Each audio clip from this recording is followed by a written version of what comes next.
आज गोटे राजनीतिक रैली विधानसभा घेराव बेड़े विधानसभा एवं जो संवैधानिक संस्था गुड़िक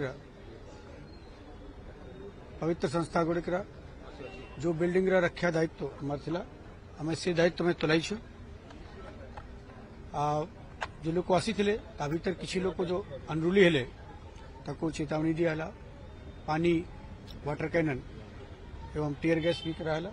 किंतु किसी लोग स्टेन पेल्टिंग रे एवं अनरूली एक्टिविटीज जो गोटे गाड़ी जारी बाट भी सामिल अच्छी से रिजार्ट है पुलिस नियंत्रित एवं संयम संगे बल प्रयोग करी जहाँ बल प्रयोग रे लोक को तितर बितर कराई और एवं जो हमारा ड्यूटी थिला से